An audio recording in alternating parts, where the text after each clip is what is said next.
Hi, Sean. Welcome to Cryptophobia. So happy to have you here. Thanks very much. Pleasure to be here. Awesome. So I want to ask you about your story, how you got into blockchain and your background, basically. We would love to hear how you ended up where you are today. Sure, no problem. So my current role is head of business development and marketing for a blockchain development company.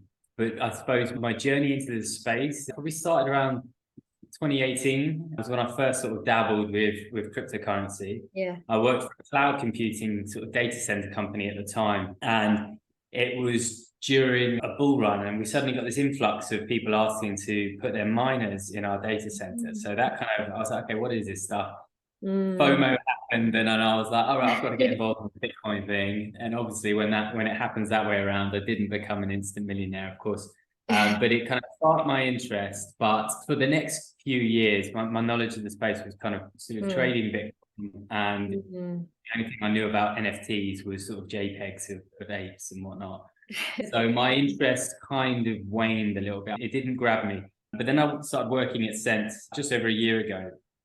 And that was really my first introduction to blockchain technology aside from crypto. And for me, it was kind of a bit of an aha moment because we get to work on projects, whatever projects our clients bring to us. So a wide range of different sectors. And I started to see use cases that were not flipping and trading digital art or, trading Bitcoin and crypto. And that was when it really hit home to me that this technology is going to completely revolutionize so many different sectors.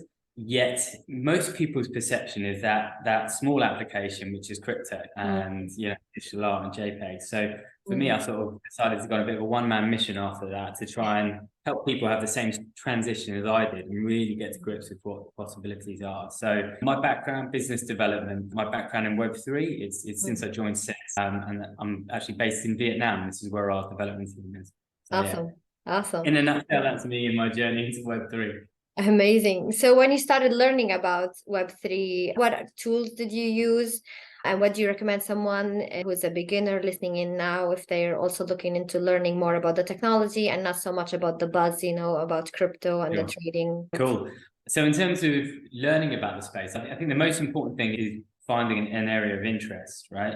Because I sort of dabbled with the crypto stuff and it just didn't grab me. It was kind of visual for me. So pick an industry that you're interested in, whether it's fashion, whether it's sports, gaming, and just start by doing a little bit of research. Go and find out some use cases of Web3 technology, blockchain technology, NFT in that industry. For me, that was the kind of way I started to understand it. I watched videos, I read some white papers. And then the other thing is, find yourself a community, reach out to some founders who are building in that space. 9 times out of 10, they're only going to be more than happy to talk to you about what they're doing. Do that enough. And if, as I said, it's an area or an industry that you're interested in, that was certainly what piqued my interest in seeing the use cases. And then I couldn't hammer home enough. Find yourself a community within that space, either Web3 based community or perhaps within your industry, whether it's gaming, and then kind of find yourself a little niche within that. That's what I did. And, I kind of haven't looked back since I kind of started on that journey. Yeah, that's amazing. Every guest has their own story of how they got into blockchain and how they learned about blockchain. So it's really interesting to see how it can be so different. You have to immerse yourself in the space in some sort of way, and it can really be different ways that people learn a new knowledge. And it's like you need to be patient because it's like a paradigm shift. It's a lot of complicated concepts and it takes time. I think one of the things for me was like it takes time. So just like let it sink in slowly and exactly what you said, like reach out to people who are interested in this specific thing and connect with them. And I think Web3 community also in general is like very open. Like you said, if you go and talk to someone, they will probably also want to talk about it because it's still new and people are still also trying to understand themselves and collect information.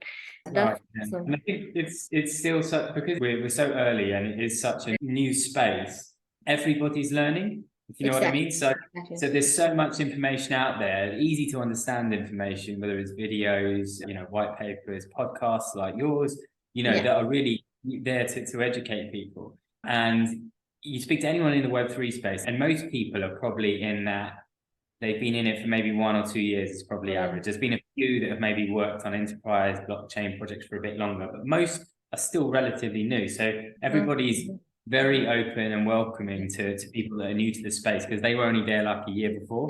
I found it's a really inviting space, and it's kind of conducive to learning and finding out more. Exactly. So when you started meeting your community within the Web3, was it Asia-based? Was it Europe-based? Or was it like physical, or was it more like digital? So how did it happen? Yeah, so a bit both. So in terms of in real life events, there's lots going on in Vietnam. So I mean, I'm sure we'll touch on it a bit, but Vietnam's got a buzzing Web3 community. Really, really busy. Lots of events, little meetups, big expos, big events, and there's lots of kind of big blockchains that are doing events here, foundations and stuff. So there is a buzzing community here, and there's a big developer community as well. Personally, I have got involved in that, but where I've really found value is an online digital community. You know, one in particular, the 100 community, which I think you know about as well. And I kind of stumbled across that just through some mutual connections initially. A good friend of mine, Zach, and we're based all over the world. So I don't know, we should probably figure out how many different countries and nationalities we've got in the group. Yeah, we should. Absolutely. It would be interesting, like, to look at the numbers for sure. Yeah, it would be. And yeah, it's GM for someone at any point in the day when you message in that group. Yeah. That's been instrumental for my learning, but building connections, for finding business, like proper community stuff, right? There's not like one thing it does. No. You know, it's kind of multi-threaded, and there's just some really cool people in there, all different walks of life, different roles. You know, there's technical people, there's sales people, marketing people, founders, people, absolutely. Student, it's awesome. Yeah, it's very good. So let's dig deeper a little bit on your experience in Vietnam and Asia compared to the Web3 hub in Europe or other parts of the world. So since you have your experience in Vietnam, I would love to hear about it. How do you see it compared to Europe? How do you see the growth, the adoption, the culture in general, where you are? Yeah, so there's a lot to unpack there. So I personally spent 3 years in Vietnam about 10 years ago. So I knew the country very well. I worked for a software development company back then. Moved back to London, where I worked in the cloud computing space, and came back in July last year. So whilst I knew Vietnam, and it's an incredibly entrepreneurial country, the hustle is crazy here. Everyone has got little side businesses and whatnot. It's just ingrained in the culture. Yeah, it's awesome. It's infectious. Very young population. So there's about 100 million people in Vietnam. So it's a big population. It's a young population. I think, I can't remember the facts, but I think about 2/3 of the country are under 25. So it's a very, very young population, very tech savvy. I knew that from a first time here, but obviously that was 10 years ago. Since I came back this time and started working in the Web3 space, the Web3 space as a whole is relatively new, but it's thriving here. It's absolutely thriving. And, you know, why that is, I don't think there's one single answer, but 2 years running that Vietnam has topped the global crypto adoption tables by chain analysis. I didn't know that. Yeah, number one in the world for 21 and 22. And again, I think that's just a combination of things. You know, young population, right? Very tech savvy. So a lot of the universities are tech heavy. Hence why there's a lot of outsourcing companies like mine here, because there's a lot of developer talent. Aside from that, why crypto is so popular here, and I think this is common with developing economies. I think there's just like a deep set distrust in traditional finance, which comes with countries that maybe historically have had unstable currencies, maybe a high level of corruption and that level of distrust. So the whole premise, the whole value proposition of cryptocurrency, you know, why Bitcoin was created, it's an easier sell in a country like Vietnam. And I think across the world, the value proposition of really cryptocurrency and Bitcoin and, you know, how it started, that makes sense to developing economies. The countries that have had high inflation regularly, weak currencies, maybe historical government corruption and stuff like that. You know, I think we're only in the West really just starting to see really the downfalls of traditional finance. And I think when cryptocurrency became a thing, developing economies were just like, okay, yeah, that makes perfect sense. And I think that's one of the reasons that certainly Vietnam is crypto comfortable. And are the regulations as well crypto friendly compared to other Asian countries in Vietnam? compared to a couple of Asian countries, I'd say they've been quite standoffish with their regulations so far, on purpose. So I think they see the government here sees it as an opportunity. There are some initiatives they put forward. I know a couple of companies here who are doing some things with local government and government-led initiatives on the blockchain. Yeah. I don't think they've gone as far as sort of, say, Hong Kong, where they've kind of allocated big budgets to go and develop in Web3. And, you know, like Hong Kong, I think some of the actual traditional banks are now supporting some exchanges and stuff like that. It's not quite as gone as far as that, but they certainly see there's an opportunity to kind of take a lead and become a bit of a Web3 hub here. They've already had quite a bit of success. There's quite a few, certainly Web3 games that have come out of Vietnam, and there's quite a few kind of DeFi blockchain projects that have been quite successful here. And I think the government has recognized that. So there's certainly a world away from what we're seeing in like the US and perhaps some parts of Europe. So I think the region as a whole, Southeast Asia, has got their eyes on becoming a Web3 hub, and certainly taking some of the talent that's probably going to leave places like the US and other countries that are being more strict. Yeah, that makes perfect sense. And I think in a way it's an opportunity for Asia, as you say, because you have US as an empire and you have the West who has been leading for a while now. So if Asia wants to kind of compete, it makes sense that they use technology to compete and to basically advance their position in the world. So it makes perfect sense. Yeah, absolutely. I think it's twofold. There's one angle, which is, you know, having certain people in positions of power that see the opportunity from a technological point of view. They believe in the technology and they're willing to kind of back it. And there's the other side, which will always happen, is the political angle. I think there's certainly a lot of countries that just see what the US are doing and see it as an opportunity. It's not that they're necessarily completely pro crypto or Web3. It might be a little bit. It's more like they see an opportunity to potentially take a lot of talent. And I think certainly countries like Vietnam, Taiwan, Singapore, Hong Kong have seen, I mean, Hong Kong particularly, I read that there's been 80 international businesses that have kind of registered an interest in setting up in Hong Kong in the past like 3 or 6 months or something like that, moving from other jurisdictions. A lot of people are setting up in Dubai, UAE, and places like that again because of this. So I think certainly some of these developing countries that are more agile, they're more willing to kind of move quickly, see it as an opportunity from a couple of angles. Yeah. So do you see Asia becoming the Web3 hub in the next like 10 years? Or you see that still they wouldn't have time to kind of position themselves as Web3 hub yet? I think so. I mean, I think the reality is also there's been a big shift really since COVID, right? We've seen a big shift in businesses going either fully remote or hybrid. Remote. Yeah.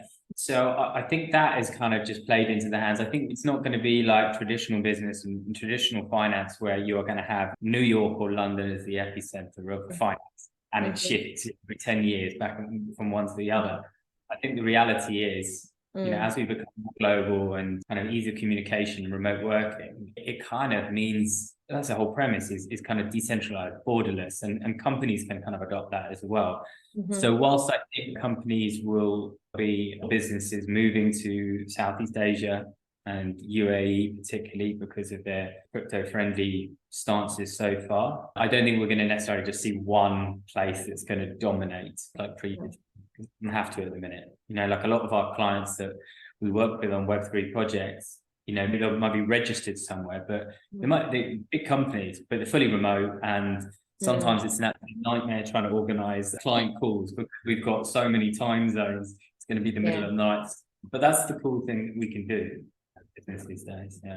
Yeah, it makes sense that it will be even more decentralized. Like it won't be centralized as in like this area is the hub and then everybody's going to have to fly there, live there, or kind of you could still live in different places, and maybe, you know, the events will be spread out in like different parts of Asia, and then you could join these events and then you could still work wherever you are. So it makes sense for it to be more decentralized in Web3 for sure. Yeah, absolutely.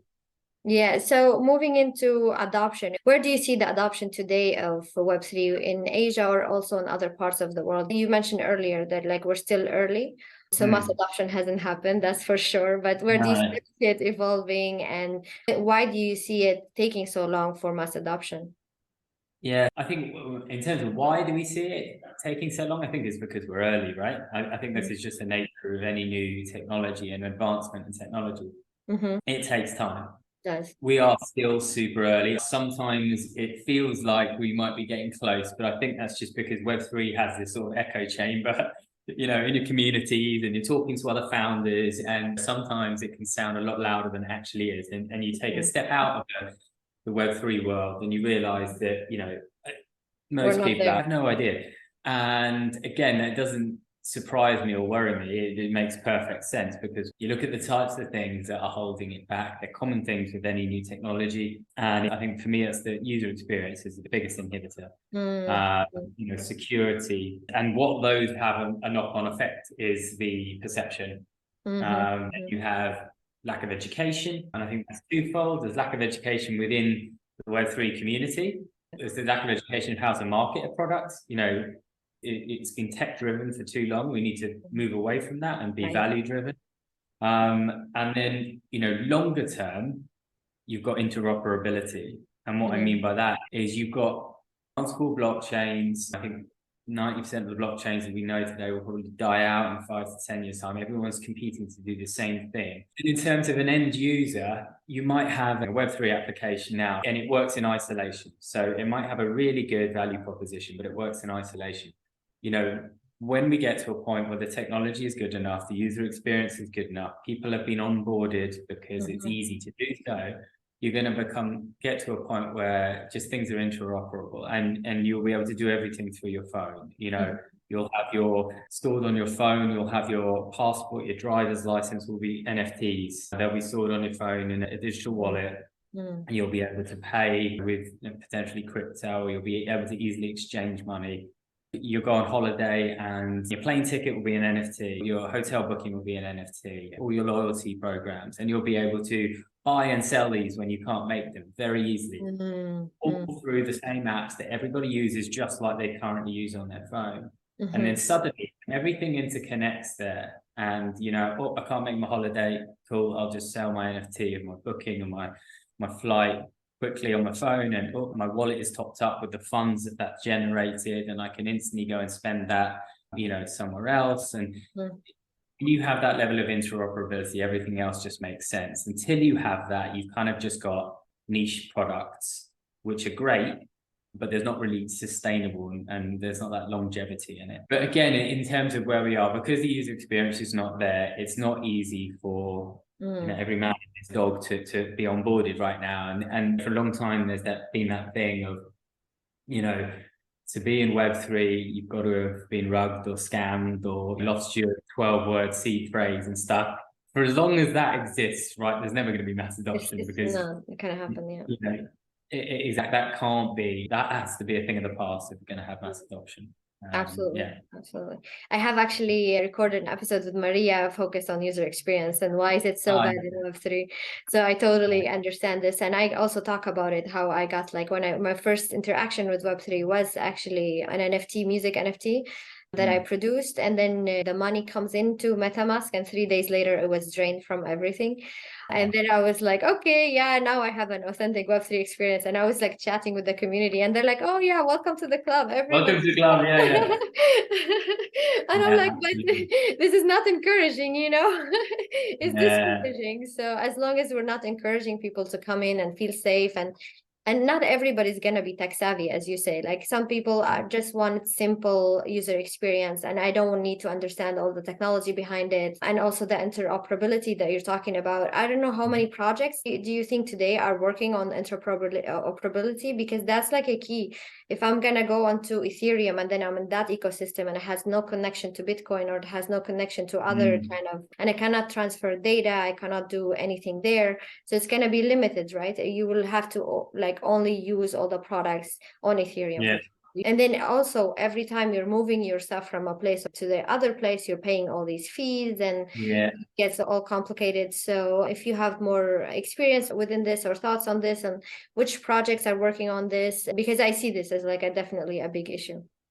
Yeah, absolutely. And this is kind of foundational layer of the blockchains. And, you know, there are lots of foundations working on certainly the interchain operability and things like that. But it will come with time. And we're seeing a lot of big brands come into the space now. Over like 2022, we saw a lot of big brands, a lot of big fashion brands coming, and in your Starbucks and stuff like that. what's going to need to happen? You need to have 2 or 3 of those that will just really, really take off, you know. And when I say take off, I mean, don't just make loads of money overnight for the company, but I mean, onboard lots of people, lots of Web2 natives, for people to take notes. And what you're then going to have to do, then their competitors will jump on board. You know, like the idea of like flight tickets as NFTs on the blockchain is brilliant. It's such a great use case for everybody. Airlines are not going to have empty seats. For the user, it's going to be easy to quickly sell your ticket if you can't make it. Flight change details, super easy. Now it's an absolute nightmare. All you're going to have to, and we've had a couple of smaller airlines that I've seen sort of trial things like this, but once you get a big player go all in on a project like that and it be a success, then you're just going to see the floodgates open for their competitors not wanting to miss out, you know, FOMO on that level when it's a very good thing. And then you're going to see, right, okay, so suddenly you could see potentially something like the travel sector, travel industry, you know, floodgates open, you have one big airline come in, project like that, super successful. And hey, you know, what's the brilliant thing about that? It's NFTs, but it's not flipping and trading them. It's really genuine there's value. A use case, like there's a value, exactly. Absolutely, right? And then you're going to see people take note, actually, this makes sense. And then you're going to see other airlines jump on board. Then you're going to see hotels do the same thing. And then before you know it, the whole travel sector will be done by NFTs. The huge benefit there is the time and the cost and the ease of use of all of that process. When that happens, they're not going to be called NFTs either, right? It will probably still be called tickets or e-tickets, whatever, but the underlying technology will be NFTs, right? And that is when you're going to start to see the true success of Web3, is when everybody is using Web3 tech, but they've got no idea that they're doing just that. And that is when mass adoption will be there. When we stop talking about Web3, you know, when we stop talking about it will just be your passport, your driver's license will be soul-bound tokens or has NFTs, whatever. Your tickets will be NFTs, but you won't know they are, and they won't be called that. You know, your Starbucks loyalty, your coffees you'll buy with your membership, which will be an NFT, but you won't call it that. That's when the floodgates will open. So I think it will be a combination of, you know, foundations doing great things with the underlying infrastructure that it's built on, and then just, you know, big brands chipping away. And I think that is only a matter of time. Bull or bear market, right? Certainly from what I've seen from our business is, if you look at the stats of peak active developers on Ethereum, you know, take that big blockchain, it's continually be going up through bull or bear markets, right? Number of active developers has been going like that. And that's telling you something. You also look at 2022, it was a horrible time for the world of Web3 and crypto in terms of perception, bad actors and all that, and price of Bitcoin. But we still saw big brand after big brand after big brand entering the space, you know, Formula One, Nike, Adidas, Haribo, Starbucks, you know, just continue. And that doesn't happen unless something big is around the corner. So for me, like, I'm not worried, and I don't think there needs to be a rush for mass adoption. If anything, for me, their markets have seen real, genuine projects sort themselves out and get built and continue to be built. And some of those ones where people jump on the bandwagon when they're in a, you know, crypto prices are up there. Of course. It muddies the water a little bit, and trying to see a project from a scam is more difficult then.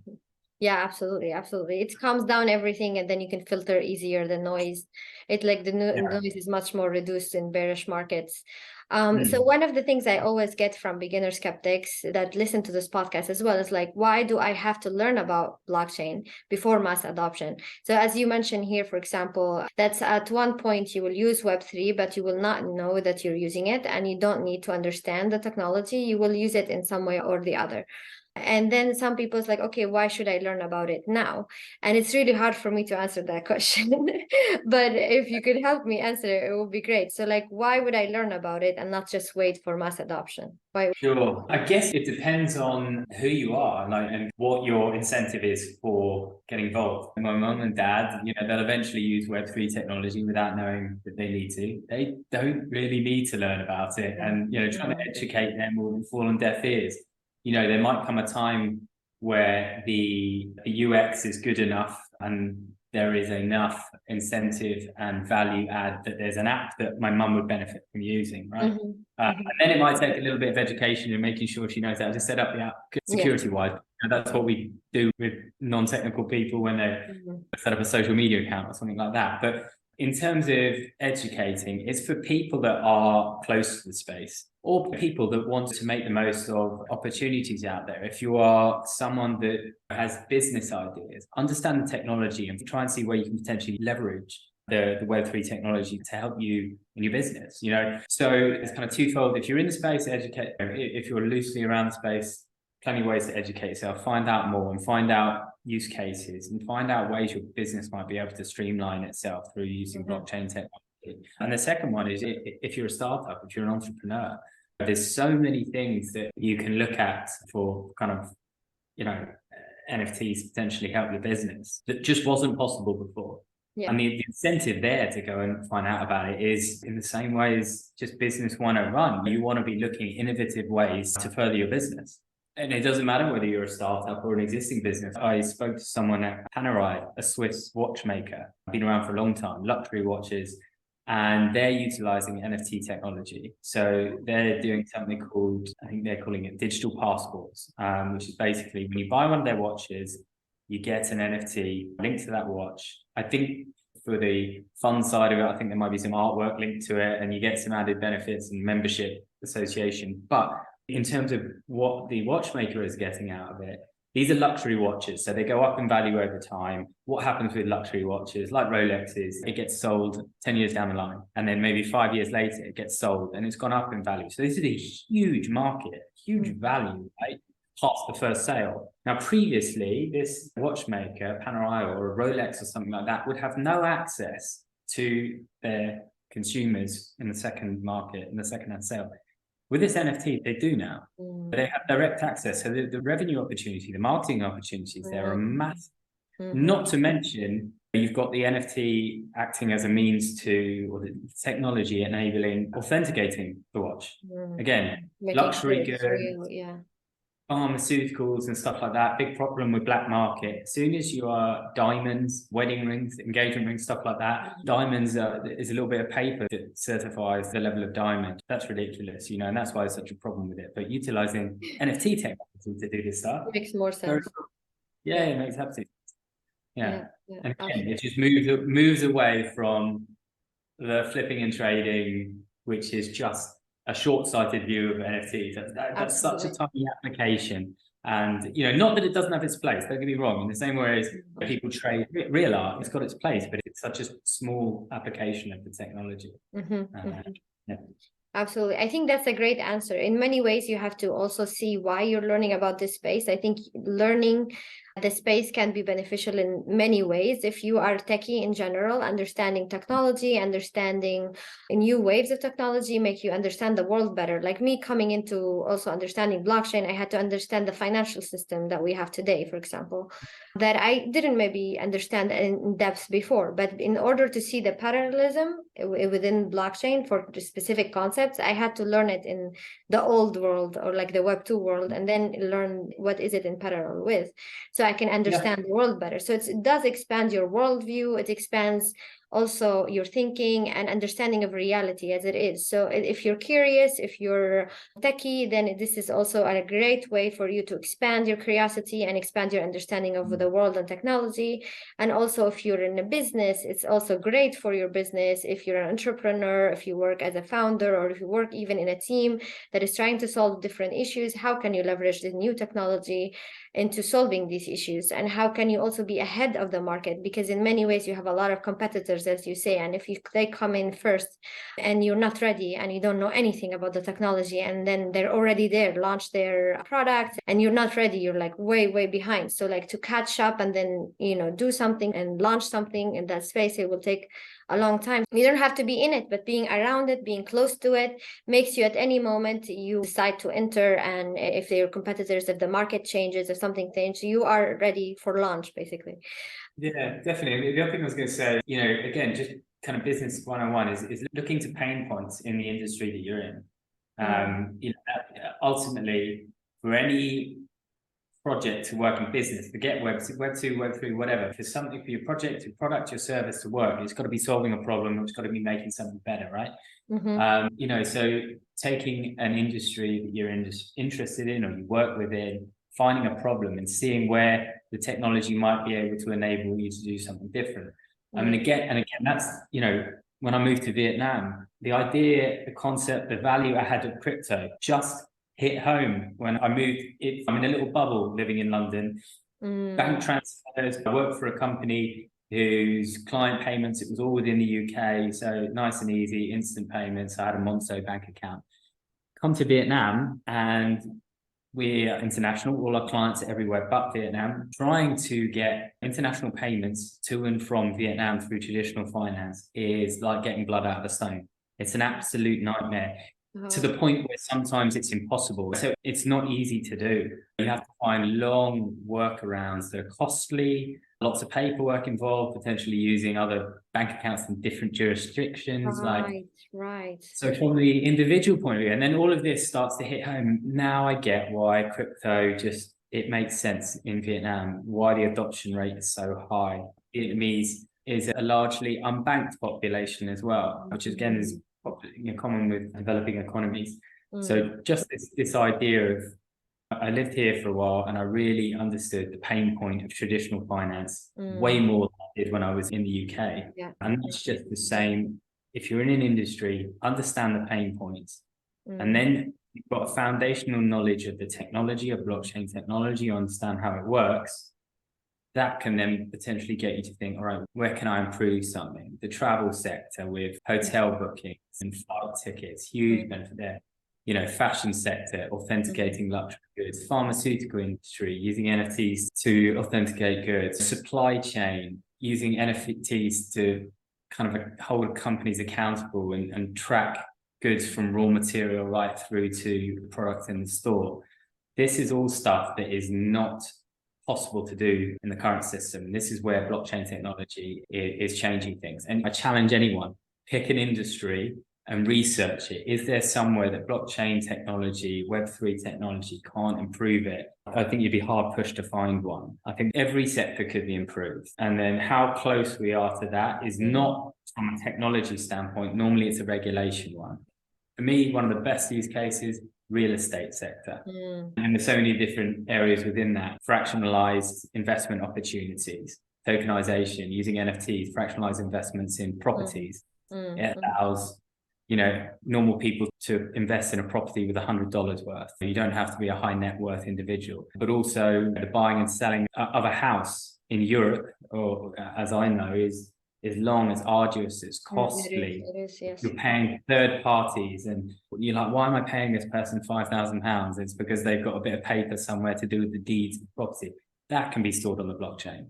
Yeah. Problem with that industry is it's complex, it's highly regulated. That will take a long time to change, but people are doing it. I know a couple of projects in that space that are doing great things. And then you've got industries like, you can look at which ones are more ready to go. Ticketing industry, right?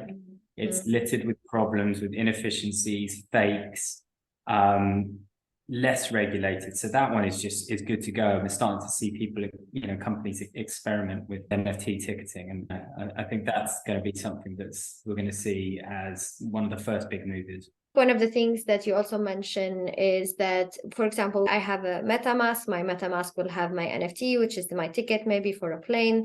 It will have my digital passport, my identity, all the papers. So I don't have to take my passport, or like maybe in the airport, I realize, oh, I forgot my passport.